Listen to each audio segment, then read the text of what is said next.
I'd like to welcome you all to the webinar, Analyzing the German Elections, What Comes Next?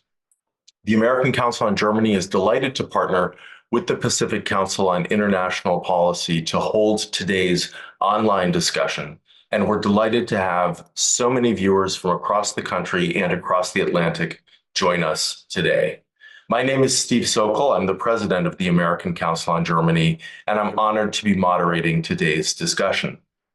A little over a week ago, on Sunday, February 23rd, German voters took to the polls, and our task today is to provide an analysis of the election and some insights on what happens next, all against the backdrop of current international developments, which are certainly putting pressure on Germany and other European countries.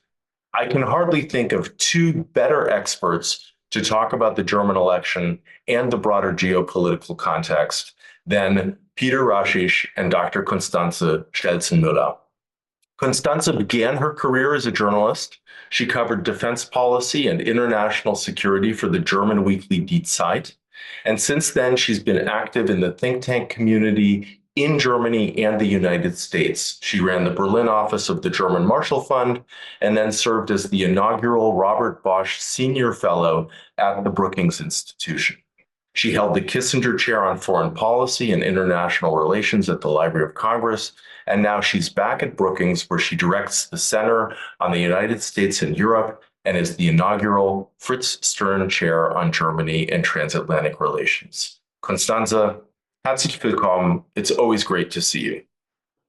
Likewise. It's been a long time, Steve, since yesterday. Yes, we had lunch together. We had lunch together yesterday, but there's even more to talk about since then. And I'm also happy to welcome Peter. He's vice president and director of the Geoeconomics Program at the American German Institute in Washington, D.C. Before joining AGI, he served as vice president for Europe and Eurasia at the U.S. Chamber of Commerce. And before that, he was a senior advisor for Europe at McClarty Associates and served in other roles at places like the Atlantic Council, the Bertelsmann Foundation, as well as the German Marshall Fund, but also organizations like the IEA and the World Bank. Peter, great to see you. Thanks for being with us. Thanks, Steve. Glad to be here. So, as I said at the outset, our task is to analyze the German election results and talk about what comes next. I don't think that we should limit our conversation just to Germany, but and German politics, but that's where I'd like to start. At this point, it certainly feels to me like February 23rd was an eternity ago, and so I'd like to remind everybody of sort of what happened. I think as everybody knows, November 6th was not just important because that was the day when we found out who won the US election, but that was also the day that the German government imploded. The so-called Ampel or traffic light government of Social Democrats, Greens, and Free Democrats fell apart, and that triggered early elections. Elections had been planned for the fall of 2025, but those elections were brought forward to February 23rd. So it was a very short campaign season and a pretty lively one, despite the holidays and the winter, which a lot of people complained about. Lively is one word for it. That's right. That's right. But on the evening of the 23rd, we had a pretty good sense of who won and who lost the election. The conservative Christian Democrats, the CDU-CSU, under the leadership of Friedrich Merz, came in with 28.5% of the vote. This was up 4.4% from the previous election in 2021. The second strongest party was the Alternative for Germany, the AfD, which doubled its election results, coming in at 20.8%. The Social Democrats, which are led by the current Chancellor Olaf Scholz, were down to just above 16%. This was the worst result for the Social Democrats in the post-war period, and I think even the worst result since 1887. The Greens, who are also one of the governing parties, lost percentage points as well and came in with just over 11.5%. And one of the surprises was that the Linkspartei, or the left party, came in with 8.8%. This was one of the parties that in polls had been hovering at about 5%, and where there were questions about whether or not it would even make it into the Bundestag. Two parties that did not make it into the Bundestag were the Liberal Free Democratic Party, which did not pass the 5% hurdle. They lost 7.1% percentage points and came in at just over 4%. And the new party on the German political landscape, the Alliance Sarah Wagenknecht, or the Bündnis Sarah Wagenknecht, BSW, came super close to breaking 5%, but did not make it with 4.97%. So now it looks like a likely coalition will form between the Christian Democrats and the Social Democrats.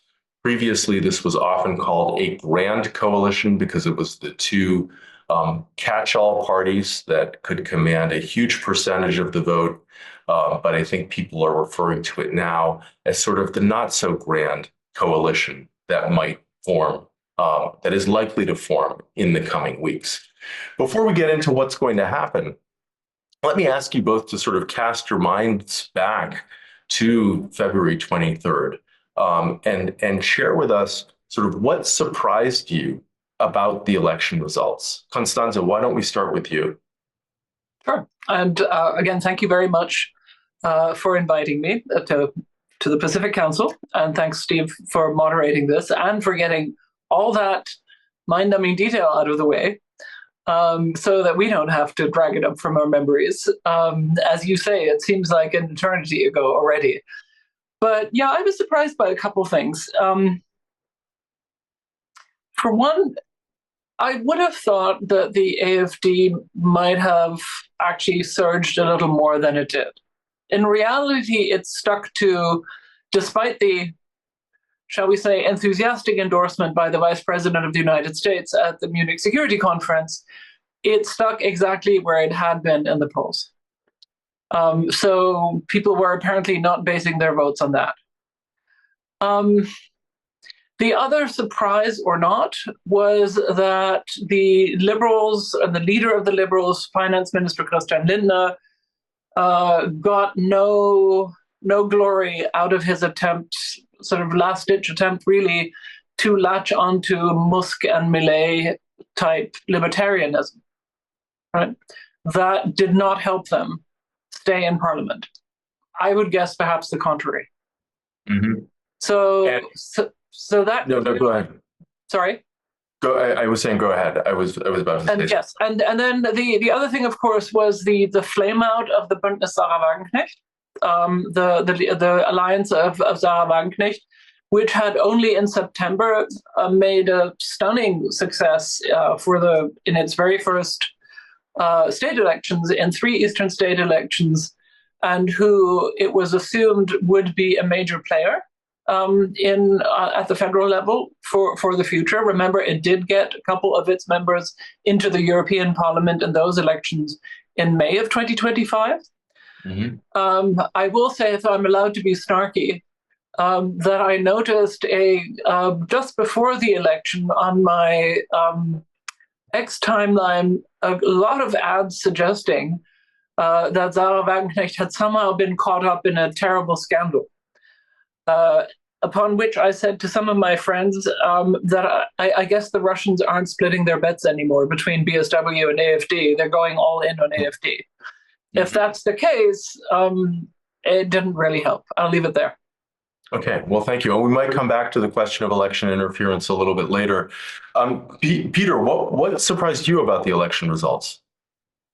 Well, let me also join Constanze in thanking Pacific Council for hosting us and Steve for chairing our discussion. I think the thing that surprised me most was what happened to the youth vote. In the previous election, about half of the youth vote went to, almost evenly divided between the Greens and the Free Democrats, which are, the Greens, of course, have a very, their origin story is environment and climate issues, but in a certain way, they also have a kind of what in Europe would be called a kind of left liberal profile.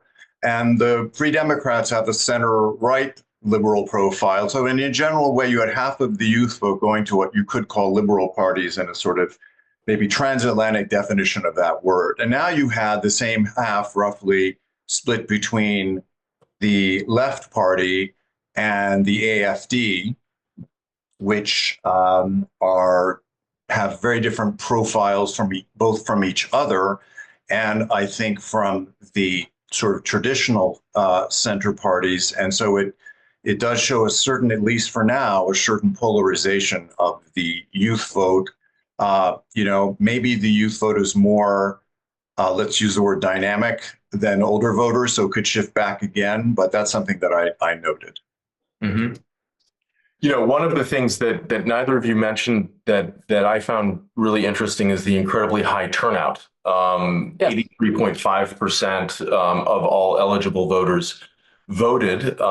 That surprised me. I did not expect that. I think the last time that the voter turnout was that high was 1987, so before the fall of the wall.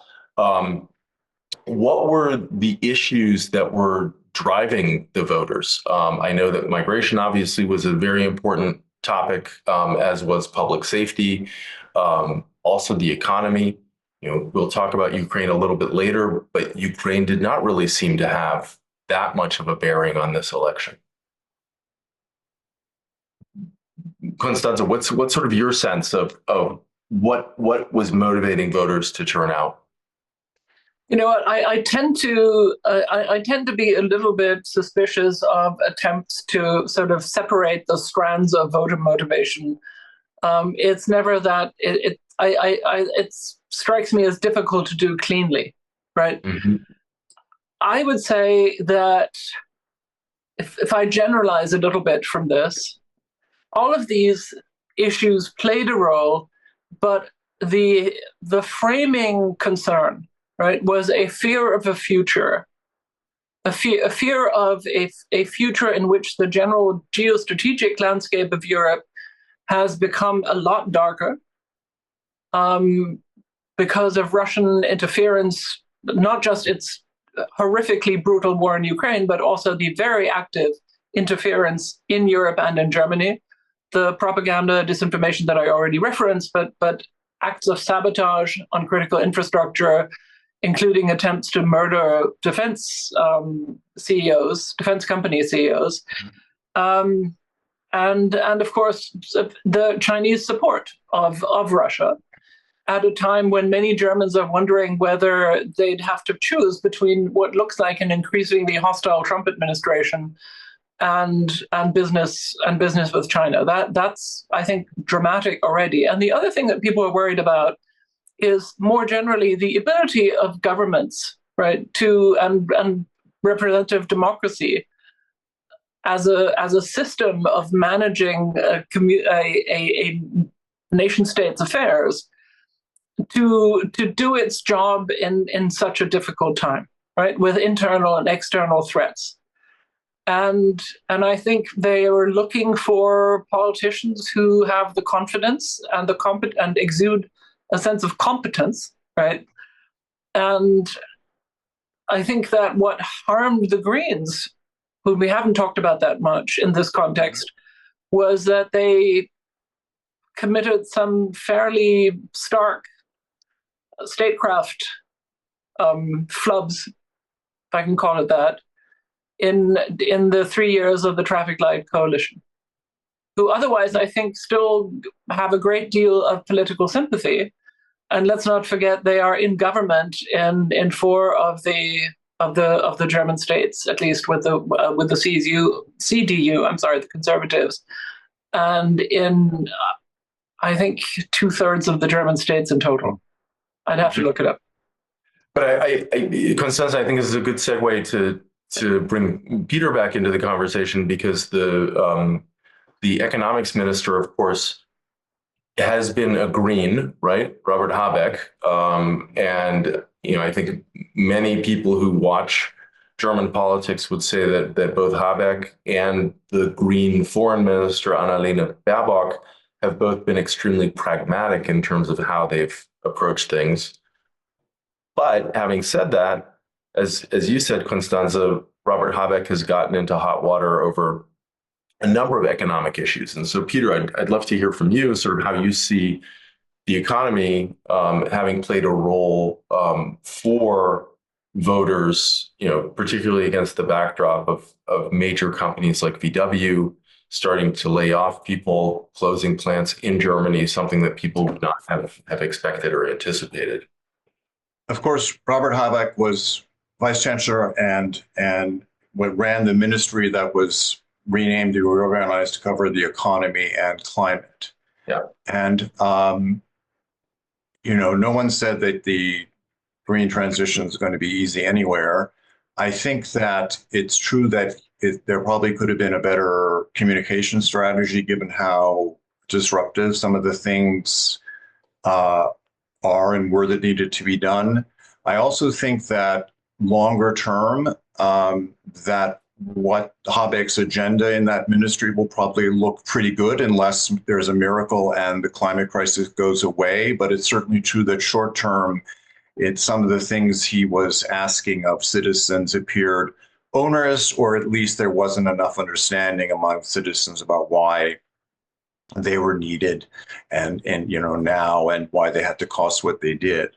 I think that what you said about German competitiveness was also certainly lurking in the background. Voters were certainly seeing headlines about, Volkswagen laying off workers or other companies. I don't think they were what they weren't seeing in the headlines is that while certain companies, yes, have suffered because of a kind of a triple whammy, I would say, cut off of Russian energy sources, Chinese competition, and the need to adapt to climate change. You also have seen, though, in the last couple of years, a number of companies reorient and move towards high tech or defense or other areas where there's the industrial skills are needed, but those were not in the headline. So certainly that was a kind of it didn't help the mood very much. I mean, I just say one other thing though about the turnout issue. I agree with Constanze that it's very difficult to know in a granular way why people voted this way as opposed to another way. But it is interesting to me that the left seemed to have a lot of success portraying itself as the alternative to the alternative, so to speak, the alternative to the far right. And that speaks itself to the polarization in German politics, and that the left party felt, I guess, unconstrained to run as the strong left alternative, and that the center parties, so to speak, had a lot of other issues. They had been, some of them been in government, or a lot of other issues that they thought were important and wanted to run on, and maybe that opened up some room for the left party. But I didn't want to come back to that issue as well. Mm-hmm.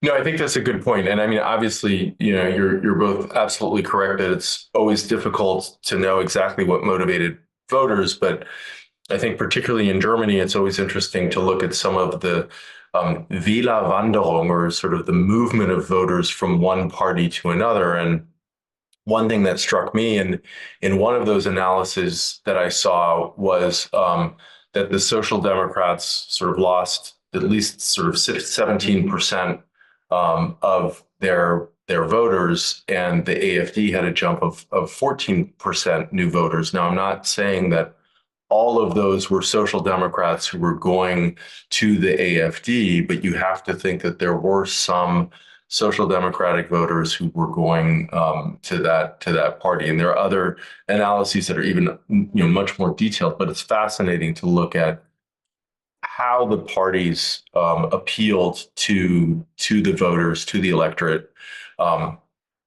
Peter, you talked about the youth vote. I think one of the other things that also comes up is the way in which some of these newer and smaller parties like the AfD, but also the left party, have used social media, and how that has been appealing, particularly to younger voters. So lots to sort of look at there.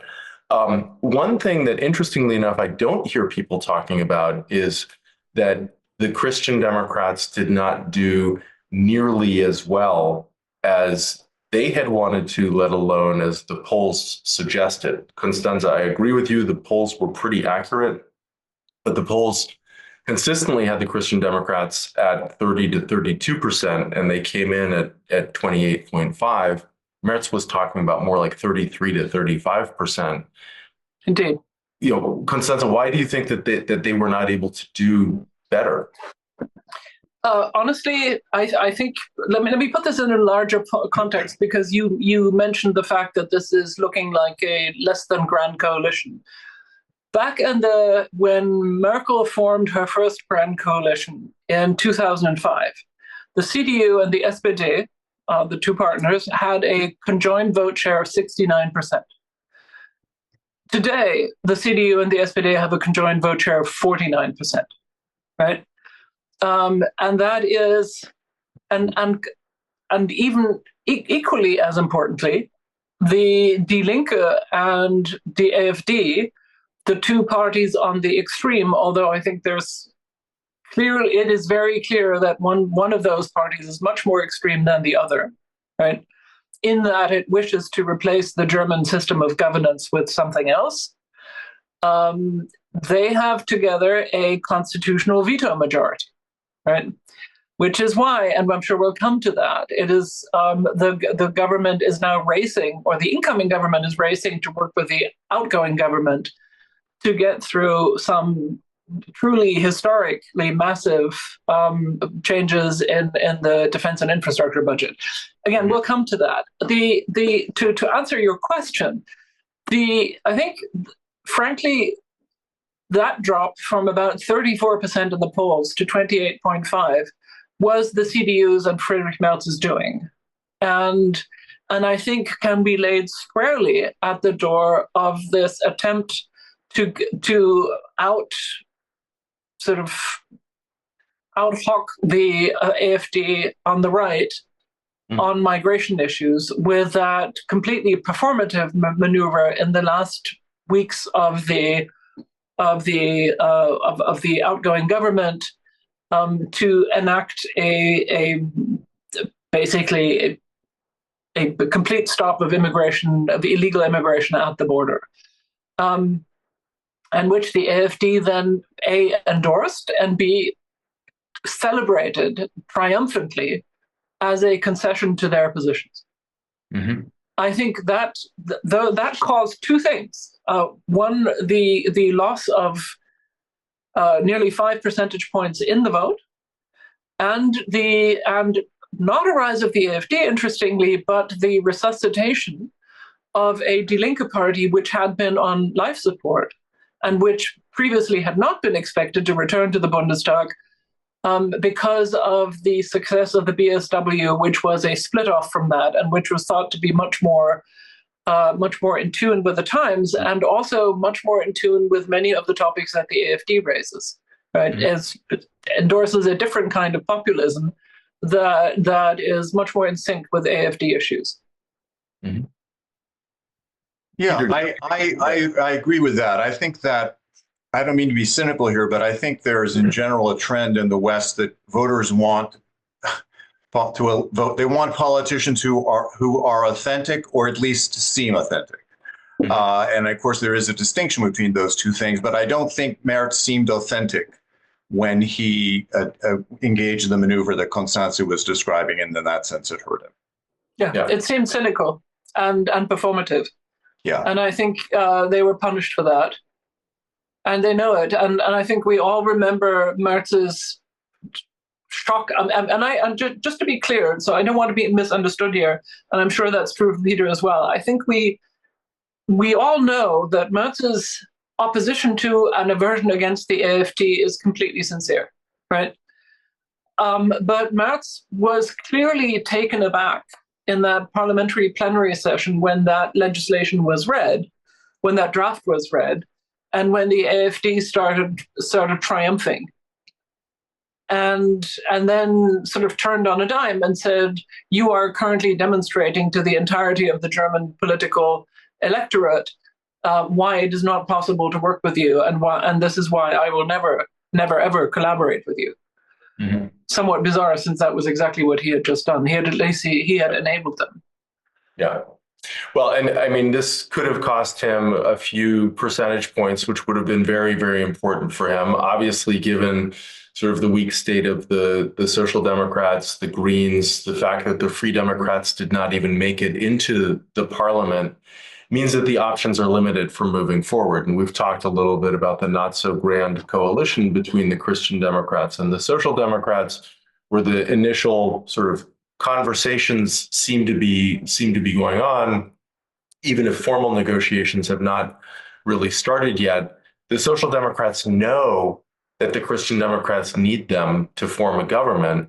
What sort of concessions do you think that they might be looking for as these negotiations get started, at the same time as there's a very real crisis in terms of defense spending, right? There are two sort of threads that I think it's important to look at right now. One is a new government as it forms, but we have a Bundestag in place where the Christian Democrats, together with the Social Democrats and the Greens and the Free Democrats, would have that 2/3 majority in order to make a change to the Constitution and bring in some new guidelines and frameworks, starting when the new parliament meets at the end of this month. I think it's the 25th of March.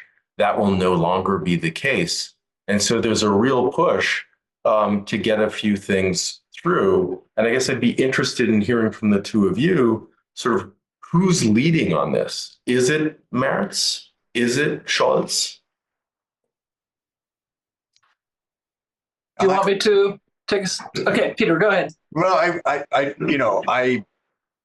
I can't tell you who's leading on it, and I don't want to pigeonhole the two parties because they all have various strands, even if they do, historically appeal to certain voter groups. But it seems to me that there's already in the works the kind of division of labor in terms of, the different parties getting things that they traditionally like to be able to present to the voters. So if you look at this proposal coming from Merz about new funding, you see that part of it would be an agreement to lift the debt brake above 1% of defense spending, and so that essentially you would spend as much as you need on defense without being constrained by the debt brake. And the other piece is a special fund, a Sondervermögen, for infrastructure, which included in that, interestingly, would be some money that would go to the federal states as well, some of which are run by Social Democrats. And infrastructure is a fairly broad term. I mean, there's been a lot of criticism that German high-speed internet or telecoms or roads or rails, aren't up to where they should be. But I think a lot of that is, can be described also as creating jobs, creating a more equal kind of society, as well as helping companies to be more competitive. And the defense side is maybe something that you can associate with Merz's election campaign, a strong chancellor for a strong Germany, right? So I think that kind of balance or compromise you were talking about is perhaps already in the works. Mm-hmm. And of course, one of the big sticking points for the last government was the annual budget. That will be one of the top issues for this new government to put together. And if they can work out a number of the financial constraints and get through some of these sticking points or irritations, even before the coalition is formed, that could be seen as a good thing. Constanze, it looked like you wanted to say something. I would like to come back on your earlier question and just to add something points to the ones that Peter just made. We've already alluded to this, but it bears reminding people. This was, as an election campaign, nasty, brutish, and short, right? With apologies to Thomas Hobbes. it was singularly unpleasant. And one of its notable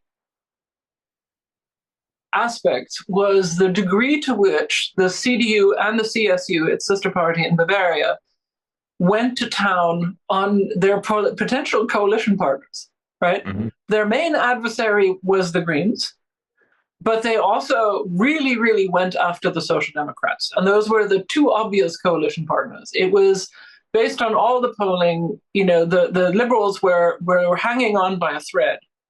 And it was exceedingly unlikely that they would be in a position to be there. And so when it turned out that this was going to be a grand coalition, the Social Democrat leaders like Lars Klingbeil and Saskia Esken made no attempt to hide their bitterness, right, in their initial remarks. That said, I think this coalition has literally been glued together by the Trump administration, right? Mm-hmm. By the speeches of Secretary of Defense Pete Hegseth, the speech by J.D. Vance in Munich, and then the visit of Zelensky to the White House and all the developments around that.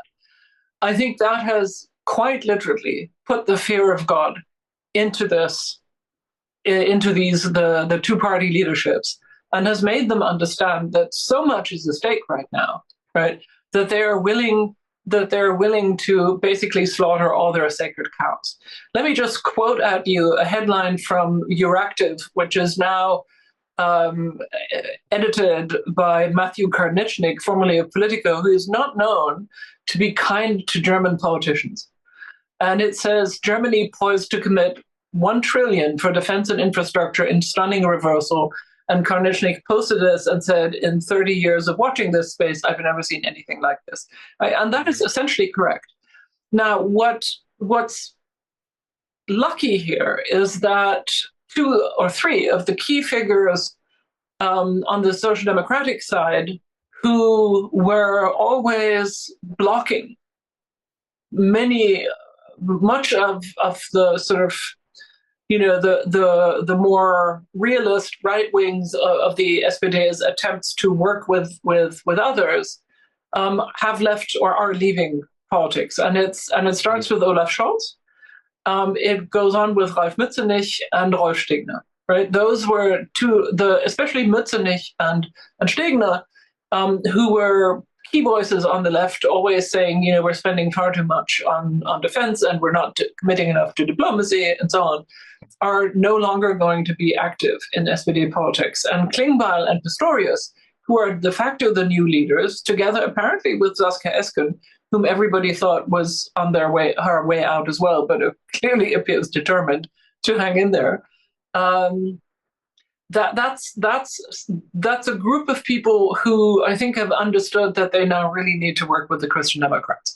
I have other concerns which we might talk about the foreign and security policy expertise of the conservative part of this government, but you might want to have you might have that on your checklist as well.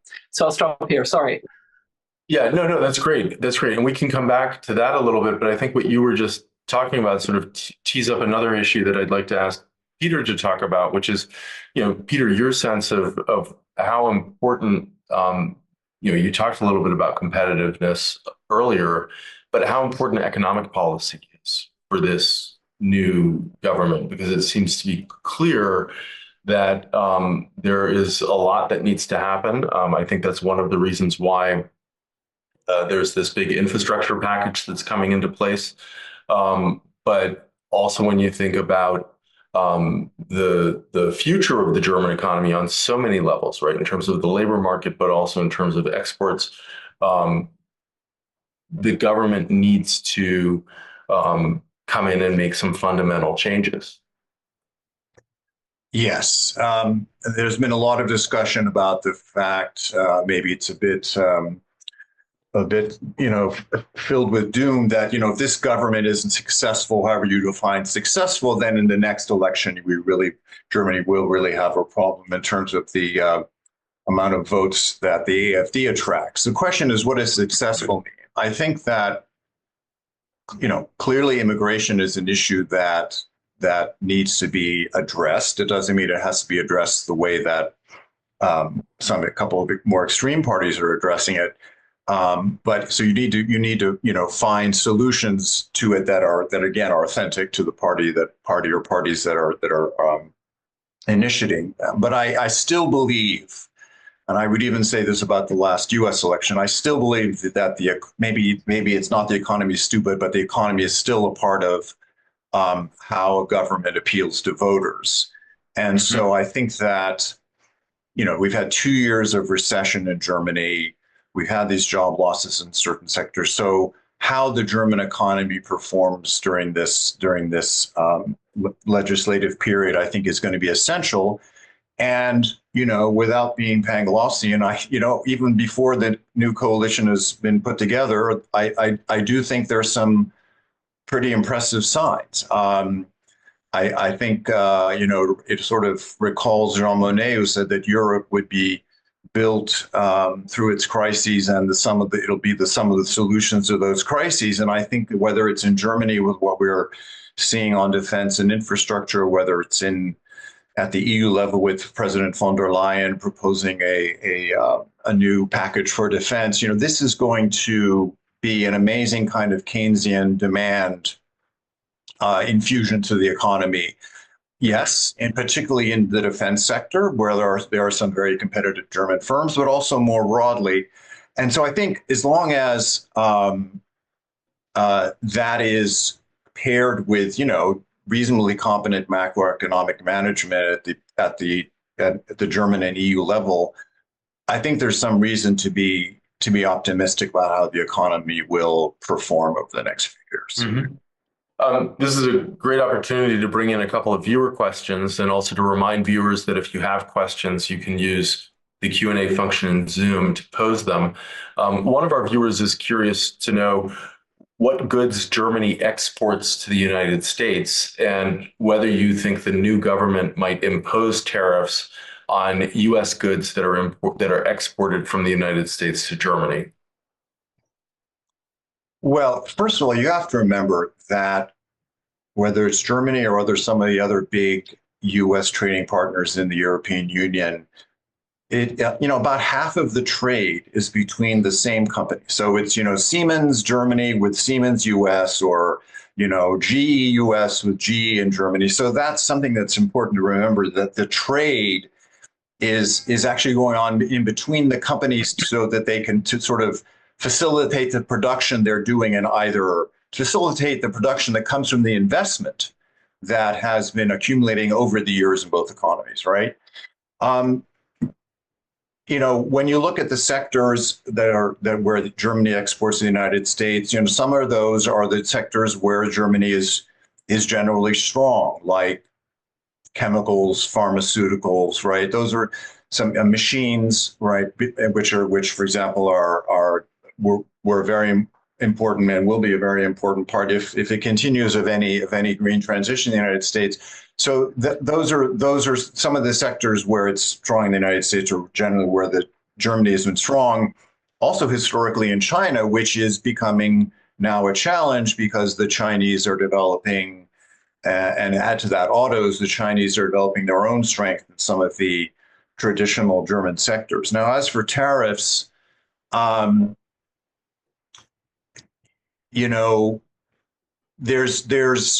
there's very little economic justification I think, for putting tariffs on countries with whom you have such an integrated economic relationship, and I would say overall a win-win economic relationship. That also applies to retaliatory tariffs. But there's a separate question of whether putting on tariffs can be a useful tactic in the short term to get to something you want longer term, mainly the lifting of those tariffs and perhaps some other goals that the United States or Germany have. So I think that we need to make sure that we remember the economic logic that may apply, but also remember the kind of broader strategies that are involved in terms of your broader interests. Mm-hmm. Constanze, it looked like you were sort of raising your hand a little bit there while Peter was speaking. Did no? Then let me ask you a different sort of set of viewer questions, because this ties in with the security dimension, and of course you quoted Matt Karnichnik a little while ago. You've been following foreign and security policy for an extremely long time. No. Well, not that long. But you've been following the developments through the ups and downs in the transatlantic partnership, and you also know exactly how debt averse Germany is. You have a good sense of the political culture in Germany, and this is a big step to enable 1 trillion in or more even. Let me summarize it for you. The Trump fear of America has accomplished what fear of Russia didn't do. Mm-hmm. Okay. And do you think that will now happen? I mean, I think there were a lot of people who were I do, Stephen. It's a trope of transatlantic relations that there's an assumption that we are supine and untrustworthy, and that we talk but we do not put our money where our mouths are. €1 trillion is a lot of money, and that's just the European part of this. Just the German part of this. Ursula von der Leyen gave an important speech at the Munich Security Conference, which was drowned out by the remarks of Vice President Vance and the reaction to that. And I had just before been in Brussels at NATO and at the EU Commission to talk to people about what they were doing. And I can tell you that even then, even before the Munich Security Conference, people were working day and night to align Europeans on greater defense spending, greater support for Ukraine, and a sort of what I'm going to call somewhat untechnically a financial defense and competitiveness big bang. And yesterday saw the publication of a letter by Ursula von der Leyen in which she, the Commission President, in which she explicated in a little more detail what she meant ahead of a European Council meeting this coming Thursday, tomorrow. And it involves greater defense spending by the European Union, loosened rules for the European Investment Bank, more encouragement for private capital, right? And those are all really significant moves, right? Plus a sort of special European fund of I think 150 billion. Peter, correct me if I'm wrong. Yeah, in borrowing. With the option of mobilizing much more. I can also tell you that I've been, it's funny. I've been, ever since the Russian full invasion of Ukraine, been besieged by hedge funders, CEOs, and other members of the business community to explain the geopolitical risk developments to them. And one of the new developments in that array of people who come asking questions have been central banks. And it is very clear that the central banks, both on the European level and at the national level, have started thinking very hard about their role in supplying a backstop for greater European defense and competitiveness spending. It's notable that the president of the Bundesbank, the German central bank, has endorsed a loosening of the debt brake in the way that the incoming German coalition is now proposing, in ways that are a stunning break with traditional Bundesbank orthodoxy. Right. And so I understand, based on past developments, why Americans would be skeptical of what Europeans say. But I would also say that a lot of things happened after the Russians invaded Ukraine on February 24, 22, there were historic amounts of money spent by Europeans. There were historic amounts of weaponry sent to Ukraine. And you are going to see that with bells and whistles on, again, because of what the Trump administration has said and is doing. Mm-hmm. That's my bet. I'm willing to tip my hat if I'm wrong. No, well, no, and speaking of that hat, I remember that just I think yesterday, the day before, Friedrich Merz said, essentially quoting verbatim Mario Draghi during the what turned out to be kind of the end of the Eurozone crisis, we'll do whatever it takes. Exactly. That's a high bar, but he said it. I would, again, to use that word, he said it with a lot of authenticity. Mm-hmm.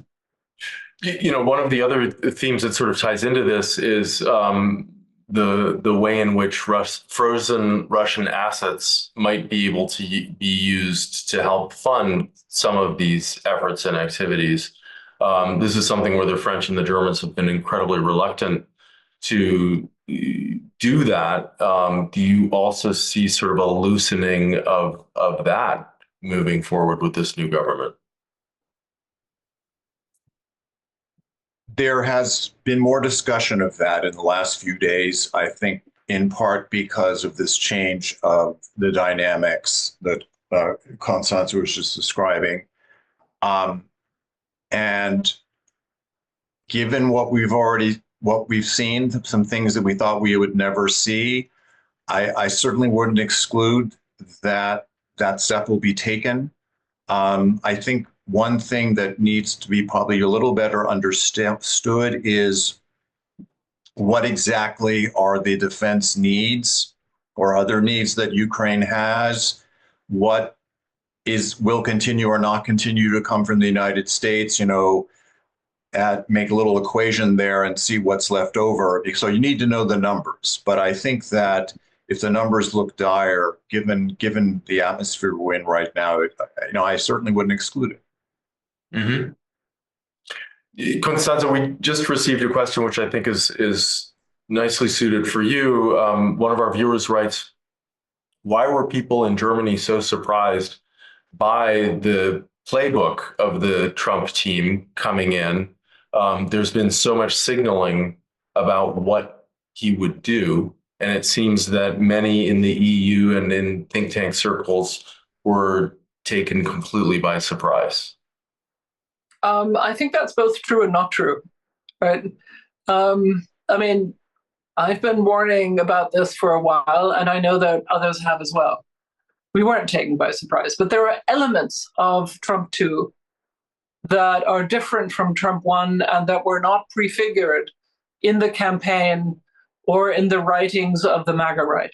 Mm-hmm. And for example, just by way of contrasting, the initial weeks of the first Trump administration were all about banning Muslims, right?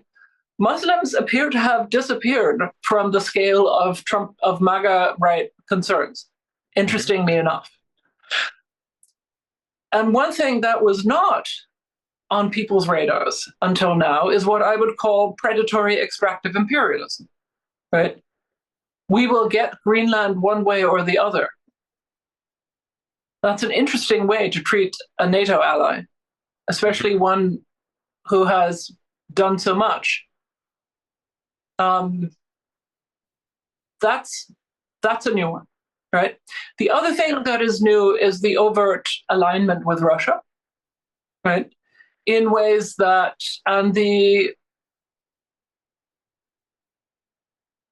in which it seems to me the Ukraine file, as it were, is merely one of a dozen that the Trump White House wants to discuss with the Kremlin. That was not evident beforehand, right? I think we all knew that Europeans would get hit with tariffs, that there was going to be a fair amount of unconcern about European security concerns. And the other thing that's interestingly hasn't happened, although it was a real issue during the Trump 1 campaign, administration, was threats to leave NATO or to withdraw troops. I mean, the vice president has mentioned that, but has sort of dangled it as a potential threat. And then finally, let me also say something that is new and that wasn't a topic in the first administration, was firstly the explicit endorsement of the German extreme right by the vice president in his Munich speech. And then these developments where it's not quite clear yet whether they are administration endorsed, but of an American consortium of business people to acquire and potentially reopen the Nord Stream 2 pipeline. The Trump 1 administration spent a great deal of time telling us, in my view, completely rightly, right, to cease and desist from buying Russian energy.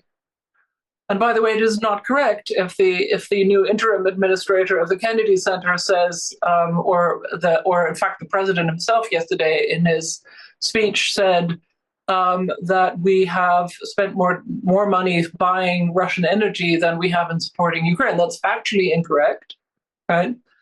But one does wonder, right, whether there is going to be a 180-degree flip on this as well, and whether we will in fact be expected to take up energy shipments from Russia again, in which case I think the administration would be surprised at how much resistance there will be from the incoming government. Yes, I mean, I think the notion of starting Nord Stream again is quite shocking, right, for a lot of people. And that would not be something that the new government. Well, frankly, it only makes sense if you have the AfD in government in Germany, right? That and the AfD and BSW have been the ones most overtly saying we need to get Russian gas back to Germany, right? And I don't know whether the vice president or others thought that the explicit endorsement of the AfD would lead voters to vote in a majority for the AfD. If so, that was a misunderstanding of where the German electorate's moods are. I'd also like to maybe bring the conversation back to Europe a little bit. Constanze, you talked about the summit that is tomorrow to discuss the future of Ukraine, but also the transatlantic partnership.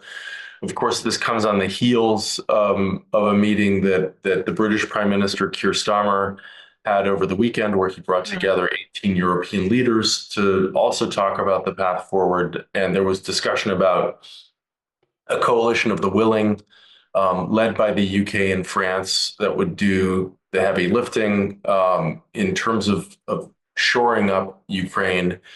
Obviously, this happens at a time when the new German government is not quite in place. And so I guess I'd be curious to hear from you both where you see German leadership fitting in on the European stage.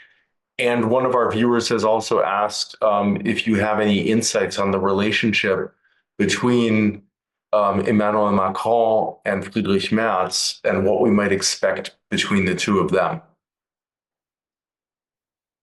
Well, on Germany in the EU, I think it's fair to say that during this transatlantic coalition, we haven't seen much of it.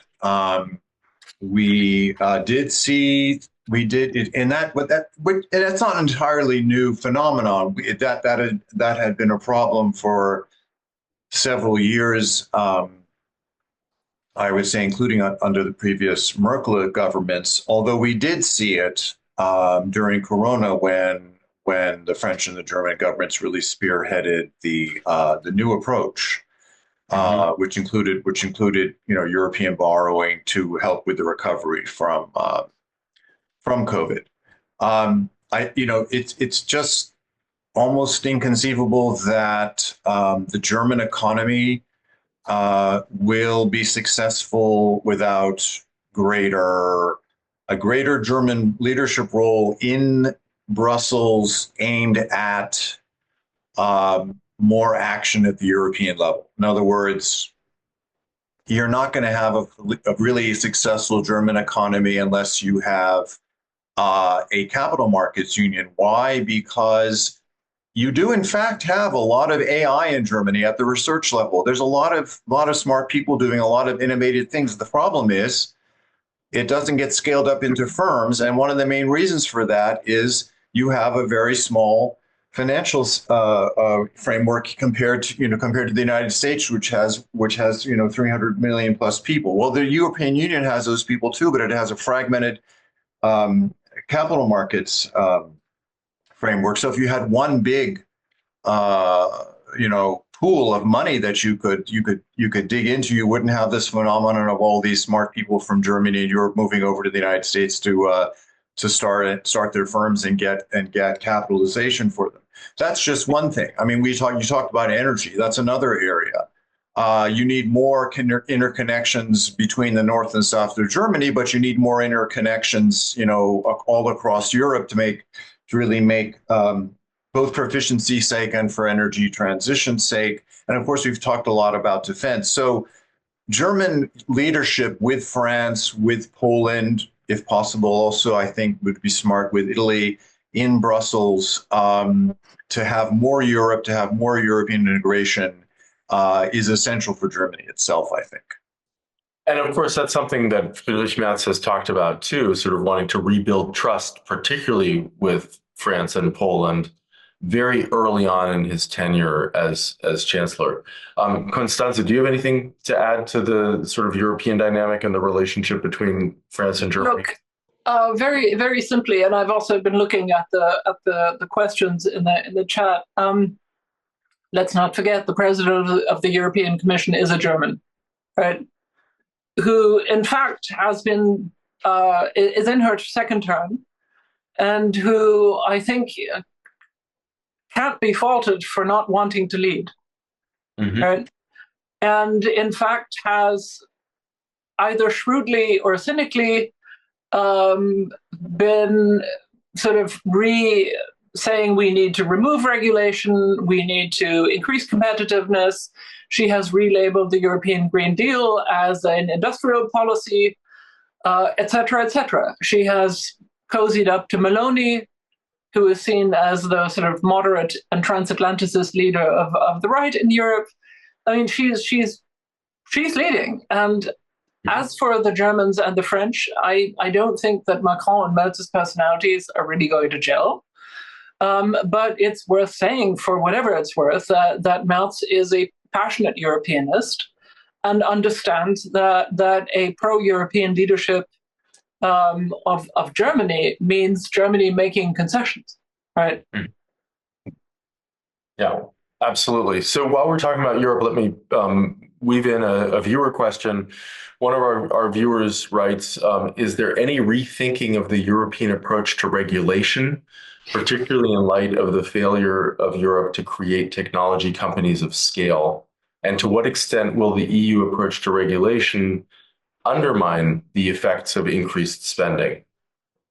Again, I think the EU has understood, right, that the famous Draghi report, which includes an appeal to reduce regulation, right, is the best blueprint that we have for moving ahead with hitting the sort of triple themes that need to be hit: defense, competitiveness, and solidarity in Europe, including with Ukraine, which is, I can tell you from at some point I stopped counting the standing ovations that Zelensky got in Munich, right? I think there's one thing that man has achieved. Criticize him for all you want, but he has made European publics understand that his cause is ours, right? And that Ukraine is, for better or for worse, part of Europe. Notwithstanding all the complications that moving Ukraine towards EU membership or NATO membership entails, we're joined together, right? There is a sense of common destiny here, and that's very real. On this issue of regulation, of course, the EU can always streamline a bit, and that would help, the competitiveness of European firms. But two things. First, let's remember that I'm sure companies prefer to have one set of EU regulations rather than 27 sets of national regulations. That wouldn't do a lot for your competitiveness globally if you had that. And just to kind of reinforce what I was saying before, I don't see how, even if you had some kind of economist's ideal level of regulation, if that could even be determined, I don't see how that by itself, and I know I'm setting up a bit of a straw man here, but I don't see how that by itself is going to really energize the European economy if you don't have this deeper integration of the single market. Mm-hmm. No, I agree with that. But my sense is, frankly, that capital markets union is moving, right? Tell me, Peter, if that's wrong. But I think that this commission wants to push that. Yeah, for sure. Yeah. So as we come to a close, especially given how quickly things are developing on so many fronts at the moment, what are the two of you watching? What would you encourage our viewers to sort of pay attention to and to keep their eye on over the coming days and coming weeks? Peter, you want to go ahead? I guess I would be watching. Once there's a new government, there's been talk about having one by Easter. I guess once there's a new government, I would see whether this kind of exceptional way of talking about what is needed and Germany's role, whether that continues or whether there is maybe to a certain degree an inevitable fallback into squabbling between two large-ish parties. I think I'd be watching for that. Mm-hmm. Constanze. The two things I want to know, or I will be watching for a